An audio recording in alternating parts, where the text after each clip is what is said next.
ধরা পড়লে চোর, ধরা না পড়লে পুলিশ। আজ সকালে যখন বাজারের দিকে গিয়েছিলাম, হঠাৎ একজন কৃষক ভাই আমাকে দেখে বললেন যে, বুঝলেন দাদা, ধরা পড়লে চোর, ধরা না পড়লে পুলিশ। কথাটা আমাকে বেশ ভাবিয়ে তুলল। আমি তাকে জানতে চাইলাম যে তুমি কেন এরকম বলছো। সে বলল, দুর্গাপুরের ঘটনাটা শুনেছেন? আশা করছি আপনারা দুর্গাপুরের ঘটনাটা সকলেই জানেন। দিল্লি থেকে একজন ব্যবসাদার, যিনি রেলের কন্ট্রাক্টরের কাজ করেন, তিনি বেশ কিছু টাকা পয়সা নিয়ে গাড়ি করে দুর্গাপুর আসছিলেন। টহলরত পুলিশ গাড়ি তল্লাশির নামে গাড়িটিকে দাঁড় করায় এবং ব্যবসায়ীকে নানাভাবে ভয় খাইয়ে তার কাছ থেকে 1 কোটি টাকা ছিনতাই করে। পরবর্তী সময়ে ব্যবসায়ী লোকেরা যখন দুর্গাপুর থানায় এফআইআর করে, পুলিশ সেটা তদন্তে নেমে এখনো পর্যন্ত 6 জনকে অ্যারেস্ট করেছেন। সেই 6 জনের মধ্যে 3 জন হচ্ছেন পুলিশ, 2 জন কর্মরত পুলিশ আর একজন হলো সাসপেন্ড হয়ে যাওয়া পুলিশ। ভাবুন একবার আমরা কোথায় আছি। যাদের নিরাপত্তা দেওয়ার কাজ, তারা নিজেরাই গাড়ি তল্লাশির নাম করে টাকা ছিনতাই করছে। গতকালের ঘটনা, দুর্গাপুরের ঘটনা। আপনারা নিশ্চয়ই সংবাদ মাধ্যমে খবরটা শুনেছেন।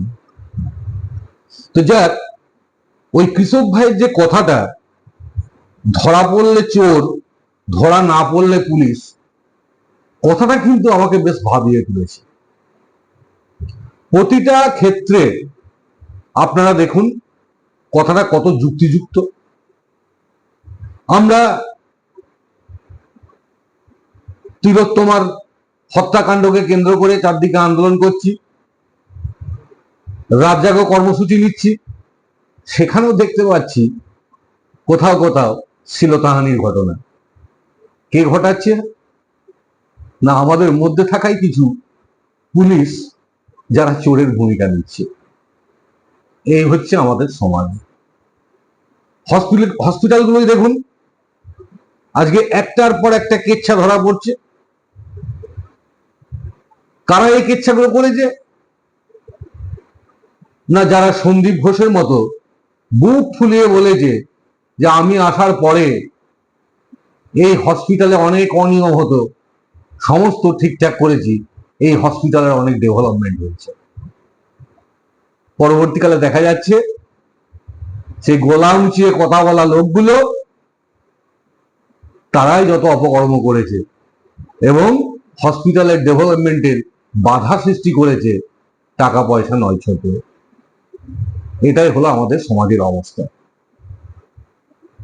গতকাল আবার একটা ঘটনা ঘটেছে হুগলির হরিপালে। সংবাদ মাধ্যমের মাধ্যমে আপনারা নিশ্চয়ই এতক্ষণ জানতে পেরে গেছেন, একটি নাবালিকা মেয়ে টিউশন পড়তে গিয়েছিল, তাকে অ্যাম্বাসাডার করে তুলে নিয়ে চলে যায় কয়েকজন দুষ্কৃতী এবং তাকে বিবস্ত্র অবস্থায় যেখান থেকে তুলে নিয়ে গিয়েছিল তার 15 কিলোমিটার দূরে ফেলে রেখে দিয়ে চলে যায়। পরবর্তী সময় পুলিশ গিয়ে সেই বিবস্ত্র অবস্থায় থাকা মেয়েটিকে উদ্ধার করে নিয়ে আসে। এখনো পর্যন্ত কোনো দুষ্কৃতী ধরা পড়েনি। সমাজের বিভিন্ন স্তরে এই আকছার ঘটনা এখনো ঘটে চলেছে, অথচ আমরা নারী নির্যাতন, খুন, ধর্ষণ এর জন্য চারদিকে আন্দোলন করছি।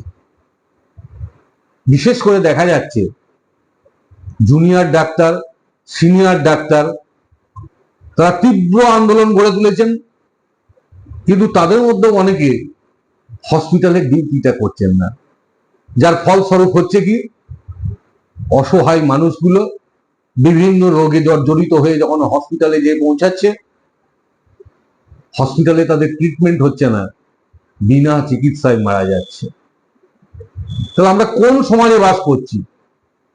আমরা যখন কোনো কিছু ভালোর জন্য আন্দোলন করছি, লড়াই করছি, তখন আমরা নিজেরাও কিন্তু সুযোগ বলে কেউ কেউ ভুল করে বসছি। এটা কি ঠিক বন্ধু? আমার মনে হয় এটা মোটেই ঠিক নয়। হ্যাঁ, একটা ঘটনা ঘটেছে, আন্দোলন আমাদের করছি, একবারে যুক্তিসংগত আন্দোলন। আমরা তিলোত্তমার যে এই নক্কারজনক ঘটনা যারা ঘটিয়েছে তাদের ফাঁসি চাই। আমাদের সাথে সাথে আমাদের রাজ্যের মুখ্যমন্ত্রীও তার ফাঁসি চায়। বিভিন্ন ক্ষেত্রে আর.জি. করকে কেন্দ্র করে যে সমস্ত অসামাজিক কাজকর্ম চলতো এবং যারা এই অসামাজিক কাজকর্মের সঙ্গে যুক্ত ছিল তাদের ব্যবস্থাও হচ্ছে। যেমন পশ্চিমবঙ্গের স্বাস্থ্য দপ্তর তারা অলরেডি সন্দীপ ঘোষকে তো সাসপেন্ড করেছেই, তার সাথে সাথে অভিক দে, বিরূপাক্ষ বিশ্বাস এদেরও সাসপেন্ড করেছে। আজকে আবার রাজ্য মেডিকেল কাউন্সিলের বিভিন্ন পদ থেকে, তাদের সদস্য পদ থেকে অভিক দে এবং বিরূপাক্ষ বিশ্বাসকে সাসপেন্ড করা হয়েছে, আর সন্দীপ ঘোষকে শোকজ করা হয়েছে। 3 দিনের মধ্যে শোকজের উত্তর দিতে বলা হয়েছে। যদি 3 দিনের মধ্যে জুৎসই উত্তর সন্দীপ ঘোষ দিতে পারেন তাহলে তার চিকিৎসা করার অধিকারটুকু থাকবে, না হলে সেটাও, অর্থাৎ তার রেজিস্ট্রেশনটা বাতিল করে দেওয়া হবে। বর্তমান পরিস্থিতিতে সুন্দর ব্যবস্থা নিচ্ছে, তাহলে আমাদের যে কোনো বিষয়ে একটু ধৈর্য ধরতে হবে, আমাদের ধৈর্য হারালে চলবে না। আপনারা জানেন আমাদের রাজ্যের মাননীয় মুখ্যমন্ত্রীর নেতৃত্বে বিধানসভায় অপরাজিতা বিল পাশ হয়েছে। যে বিলটির মুখ্য উদ্দেশ্য হলো, কোন নারীর উপর যদি নির্যাতন হয়, খুন ধর্ষণ হয়, তাহলে ফাস্ট ট্র্যাক কোর্টে তার বিচার করতে হবে এবং যত তাড়াতাড়ি সম্ভব তাকে বিচার পাইয়ে দিতে হবে এবং সর্বোচ্চ শাস্তি ফাঁসির ব্যবস্থা রাখা হয়েছে। বিলটি রাজ্যপালের কাছে গেছে, রাজ্যপাল বিলটিতে সই করলে বিলটি রাষ্ট্রপতির কাছে যাবে। আমার তো মনে হয় ভারতবর্ষের বুকে এই বিলটি একটি দৃষ্টান্ত স্থাপন করবে। ধর্ষক, খুনি, তাদের উপযুক্ত শাস্তি ফাঁসি হওয়াই উচিত বলে আমি মনে করি। আবার দেখুন, সন্দীপ ঘোষ, যাকে নিয়ে এখন সিবিআই ছেড়ে দিয়ে ইডি করেছে, সেই সন্দীপ ঘোষের কি বিষয় সম্পত্তি আছে না আছে সেই সংক্রান্ত বিষয়ে তদন্ত করতে গিয়ে দেখা যাচ্ছে সন্দীপ ঘোষের ক্যানিং একটি বিলাসবহুল বাড়ি আছে, যে বাড়িটি নির্মাণ করতে গেলে জায়গা সহ কয়েক কোটি টাকা দরকার, যদিও বাড়িটি তার স্ত্রীর নামে আছে।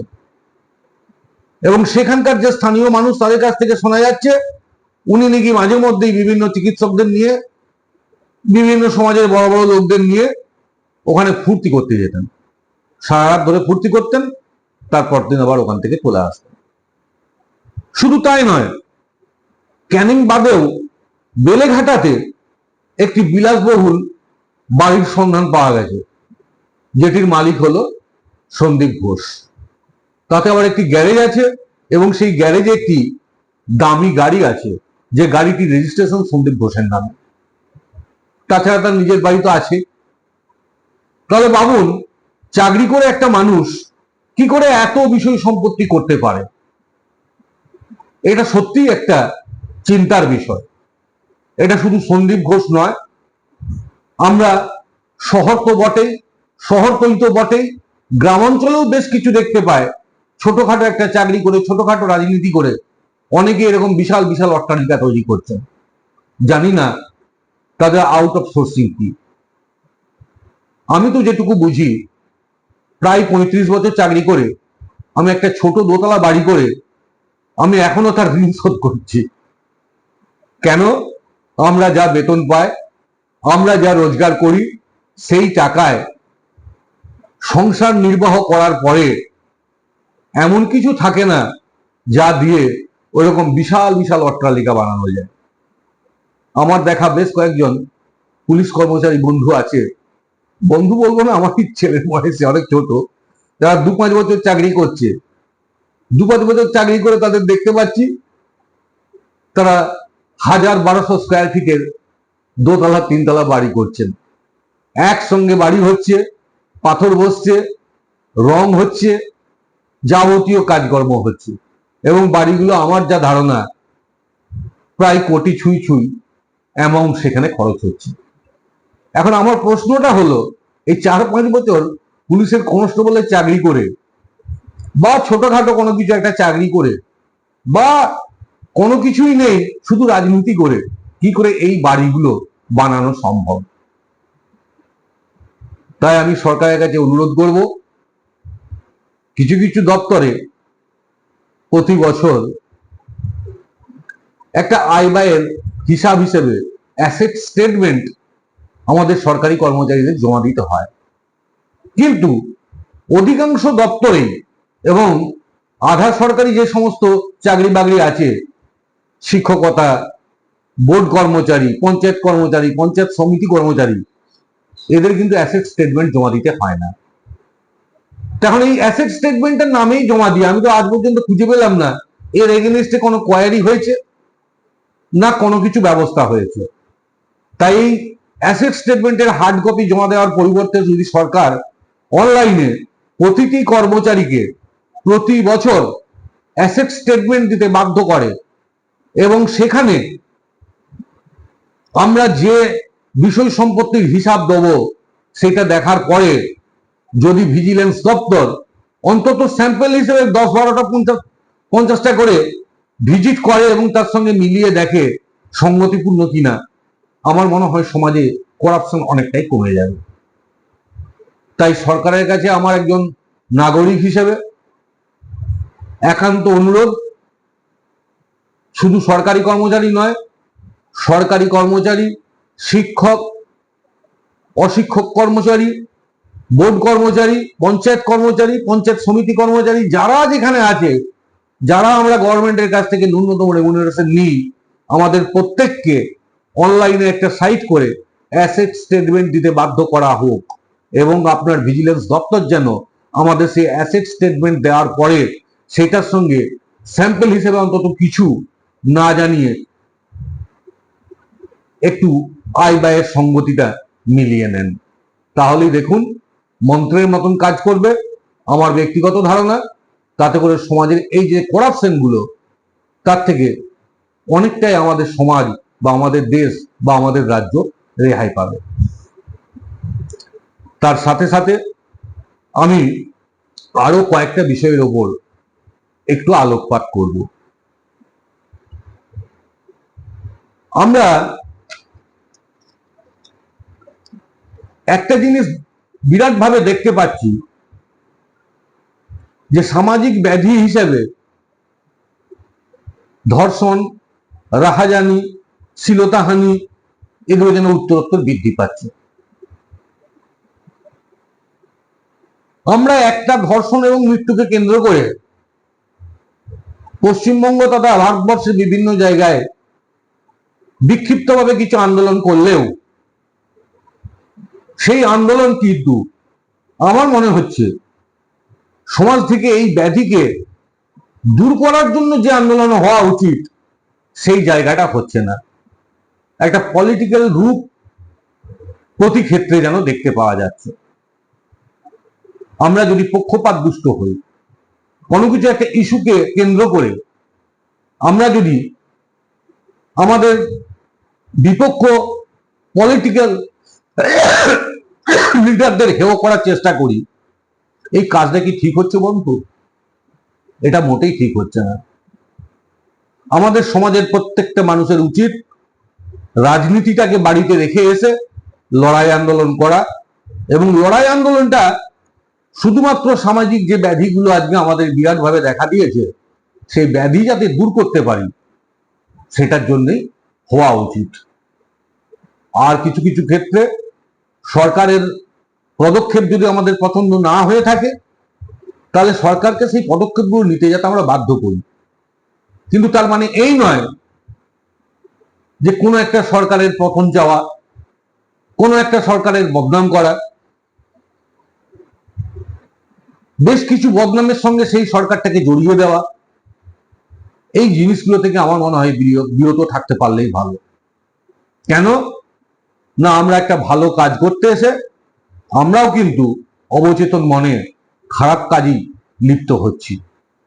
তাই বন্ধুগণ, আসুন সকলে আমরা হাতে হাত রেখে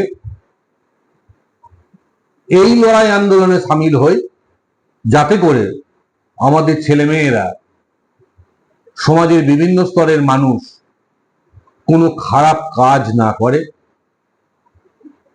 যাতে করে তারা মানুষের মতন মানুষ হয়ে গড়ে উঠতে পারে। আর আমরা যারা আছি শুধু মুখে সততা দেখালে হবে না, আন্তরিকতার সঙ্গে সততা যে আমরা দেখাচ্ছি তার প্রমাণটাও যেন আমরা দিতে পারি, যাতে করে আজকে যে কৃষক বন্ধুটি আমাকে সকালবেলায় বলল ধরা পড়লেই চোর, ধরা না পড়লে পুলিশ, এই শব্দটার যে অন্তর্নিহিত ভাব, সেই ভাবের সঙ্গে আমি যেন নিজেকে জড়িয়ে না ফেলি। এই গুটি কয় কথা বলে আমি রামজীবন গোস্বামী RJ নিউজের পক্ষ থেকে আপনাদের সকলকে যথাযোগ্য স্থানে প্রণাম, প্রীতি, শুভেচ্ছা জানিয়ে আমি আজকের মতো এখানেই শেষ করছি। আবার আগামীকাল রাত্রি 8টায় আপনাদের সঙ্গে দেখা হবে। আপনাদের অনুরোধ করছি সাবস্ক্রিপশন বটনটি একটু ক্লিক করে আমার চ্যানেলটিকে একটু সাবস্ক্রিপশন করুন, যাতে করে আমার চ্যানেলটি একটু বৃদ্ধি পায়, টিকে থাকে, এবং আপনাদের সঙ্গে আমি প্রতি শনি রবিবার রাত্রি 8টার সময় যাতে মিলিত হতে পারি, এইটুকু বলে সকলকে আরেকবার প্রীতি, শুভেচ্ছা এবং আন্তরিক ভালোবাসা জানিয়ে আজকের মতন আমি আমার কথা বলা শেষ করছি।